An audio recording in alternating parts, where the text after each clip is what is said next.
Class 10th के बच्चों के लिए एमसीक्यू मल्टीपल चॉइस क्वेश्चन, जिसको हिंदी में बहुविकल्पी प्रश्न भी कहते हैं। ट्रिग्नोमेट्री से देखिए, पहला प्रश्न है sine 30 degree plus sine 60 degree minus cos 30 degree plus cos 60 degree, इसका मान कितना होगा। अब बहुत कम समय होता है, अगर आप इसमें साइन 30 डिग्री का मान लिखेंगे, साइन 60 का लिखेंगे, कॉस 30 का लिखेंगे, कॉस 60 का लिखेंगे, फिर इसको अगर जो इनको जोड़ेंगे, फिर इनको जोड़ेंगे, फिर हटाएंगे, आंसर तो निकल जाएगा लेकिन लंबा समय है। तो आपको थोड़ा सा अपने ब्रेन का इस्तेमाल करना है। साइन 30 डिग्री और कॉस 60 डिग्री, इन दोनों का मान बराबर होता है। ऐसे ही साइन 60 और कॉस 30 का मान बराबर होता है, तो कट जाएगा ये। तो उत्तर कितना आएगा आप लगा सकते हैं कितना उत्तर आएगा। विकल्प ए गलत है, विकल्प बी गलत है, विकल्प सी सही होगा और विकल्प डी गलत होगा, है ना। क्योंकि साइन 30 में से कॉस 60 गया, 0 आया, दोनों बराबर हैं। साइन 60 से कॉस 30 भी गया, इनका मान भी बराबर है, तो दोनों के मान बराबर है, तो 0 जाएगा। दूसरा क्वेश्चन क्या है, tan 60 अपॉन cot 30 का मान है a 0, b 1, c 2 और d √3। बताइए कितना होगा। tan 60 बट्टा cot 30, तो सोचना है इसके लिए भी ब्रेन का इस्तेमाल करना है। tan 60 और cot 30 दोनों का मान क्या होता है, बराबर होता है। तो बराबर होता है तो क्या हो जाएगा, इसका मान 1 हो जाएगा, 0 नहीं होगा, 1 होगा इसका मान। क्यों, tan 60 का मान कितना होता है, √3, और cot 30 का मान भी √3। तो √3 बट्टा √3 कितना होगा, 1 नहीं होगा, तो 0 भी नहीं होगा, 2 भी नहीं होगा, √3 भी नहीं होगा, 1 होगा। तो यही। तीसरा प्रश्न बहुत अच्छा प्रश्न है। 1/1 माइनस कॉस स्क्वायर ए का मान है a sine square A, b tan square A, c sec square A और d कॉसेक स्क्वायर ए। बताइए कितना होगा इसका मान। 1/1 माइनस कॉस स्क्वायर ए, सोचिए।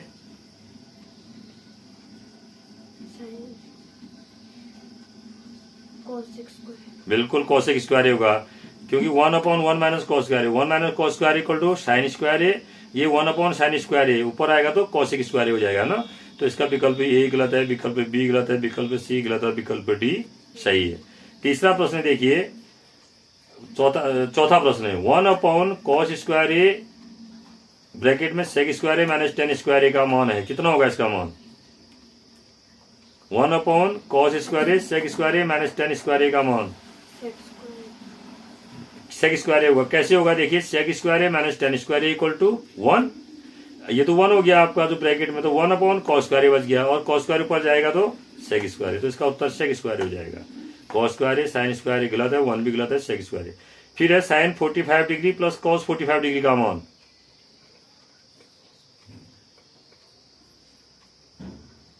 हाँ सोचिए सोचिए जल्दी बताइए। √2 होगा। कैसे, साइन 45 डिग्री का मान 1/√2 प्लस 1/√2, तो ये हो जाएगा 2/√2।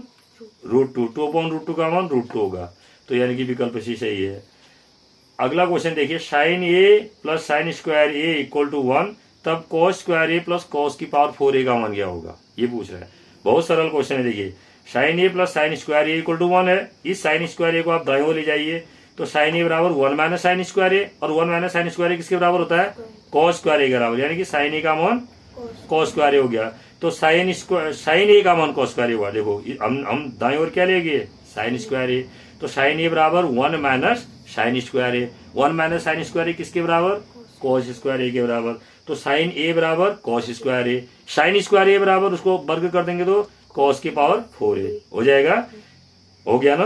तो cos square A plus cos की पावर 4a, कॉस स्क्वायर ए किसके बराबर आ रहा है, साइन ए के बराबर, कॉस की पावर 4a किसके बराबर आ रहा है, साइन स्क्वायर ए के बराबर। तो यानी कि cos square A plus cos की पावर 4a भी किसके बराबर आ गया, sign A plus sine square ए के बराबर ही आ रहा है। तो इसका मान भी कितना होगा, 1, यानी कि 2 भी गलत है, √3/2 भी गलत है, 0 भी गलत है, 1 भी गलत है। बेटा इसका उत्तर खाली विकल्प में सही नहीं लिख देना है, विकल्प समझना है कैसे होगा, ये हमें करना है। इसके बाद अगला क्वेश्चन देखिए, यदि साइन थीटा बराबर 1, तब साइन की power 4 theta plus sine square theta plus cos square theta, sine की power 4 theta plus sine square theta cos square theta का मान कितना होगा। क्या करेंगे हम, यहाँ से साइन स्क्वायर थीटा कॉमन ले लेंगे। कितना लेंगे, साइन स्क्वायर थीटा कॉमन लेंगे, तो ब्रैकेट में क्या बचेगा, sine square theta plus cos square theta, और sine square theta plus cos square theta का मान कितना होता है, 1 होता है। तो कितना बच गया हमारे पास, केवल साइन स्क्वायर थीटा। और तो साइन थीटा का मान 1 है, तो साइन स्क्वायर थीटा का मान कितना होगा, वो भी 1 ही होगा। ठीक है। अब क्वेश्चन नंबर 8वां देखिए, श्रेणी -3 -1/2 2 and so on dot dot का 11वां पद है, इसका 11वां पद निकालना है। तो पहले इसमें ए निकाली, ए कितना है -3, डी का मान -1/2 माइनस ब्रैकेट में -3, तो आप देखेंगे कितना आएगा 5/2 आएगा। कितना आएगा 5/2। ए का मान -3 और डी का मान 5/2, तो 11वां पद means A11 equal to A plus 10D, A plus 10D। A का मान कितना है -3, 10 इंटू डी का मान प्लस 5/2, -5/2 नहीं है, -1/2 से -3 कम करेंगे तो आप क्या आएगा 5/2 आएगा। तो A प्लस 10D, ए का मान -3 प्लस 10 इंटू डी का मान 5/2, तो 5/2 कितना हो गया, 10 को 5/2 से मल्टीप्लाई करेंगे कितना आएगा 25 आएगा। और 20 यानी कि -3 प्लस 25 कितना होगा, -3 प्लस 25 22 आएगा ना, तो इसका उत्तर 22 आएगा। इसके बाद है द्विघात समीकरण 2x² प्लस x प्लस 4 के मूल है। मूल निकालने के लिए इसके मूल कैसे निकालते हैं, वास्तविक होंगे या क्या होंगे करके, तो हम इसका विविक्त कर निकालेंगे। ठीक है, विविक्त कर b² माइनस 4ac निकालोगे तो यहाँ b का मान 1 है, a का मान 2 है और c का मान 4 है। b² माइनस 4ac करेंगे तो 1 का वर्ग ऋण 4 इंटू 2 इंटू 4 कितना हो जाएगा, निगेटिव आएगा ना। अगर निगेटिव आएगा नहीं आएगा, अगर इसका विविक्त कर यानी कि डिस्क्रिमिनेंट अगर निगेटिव आएगा तो मूल क्या होंगे, वास्तविक नहीं होंगे। ठीक, 10वां प्रश्न, यदि द्विघात बहुपद 4x² minus 2x plus k minus 4 equal to 0 के मूल एक दूसरे के व्युत्क्रम है तब k का मान होगा। बहुत इंपॉर्टेंट प्रश्न है ये, 10वां, कई बार आता है परीक्षाओं में। मूल क्या है, उसके मूल एक दूसरे के व्युत्क्रम मीन्स रेसिप्रोकल है। अगर एक यानी कि x का एक मान a है तो दूसरा क्या है 1/a है, ये कहने का अर्थ है ना। ये इक्वल टू 0 नहीं होगा, ये वो नहीं तो द्विघात समीकरण हो जाएगा। ये क्या होगा, द्विघात बहुपद है। यदि द्विघात बहुपद 4x² minus 2x plus 4 plus k minus 4 के मूल एक दूसरे के व्युत्क्रम है। मूल भी कह सकते हैं आप इसको, और इसको क्या कह सकते हैं हम, शून्यक भी कह सकते हैं। इसको अगर आप शून्यक लिखेंगे तो और अच्छा रहेगा।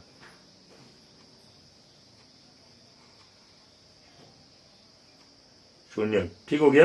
क्या है, यदि द्विघात बहुपद 4x² minus 2x plus k minus 4 के शून्यक एक दूसरे के व्युत्क्रम है तब k का मान होगा। अब कैसे निकालेंगे, बहुत सरल रहेगा। शून्यकों का गुण देखो, अगर एक शून्यक जीरोज, शून्य का मतलब जीरोज, अगर एक शून्यक इसका मान अल्फा है और दूसरा शून्यक 1/अल्फा है, एक अल्फा है दूसरा 1/, तभी तो एक दूसरे के व्युत्क्रम हुए। व्युत्क्रम का मतलब यही होता है ना। अब इनका गुणनफल, इनका गुणनफल क्या होगा, अल्फा इंटू 1/अल्फा यानी कि 1 हो जाएगा। और शून्यकों का गुणनफल इक्वल टू क्या होता है, c/a यानी कि क्या, अचर पद बट्टे x² का गुणांक, यानी कि k माइनस 4/4 और k माइनस 4/4 इक्वल टू 1 आएगा, है ना।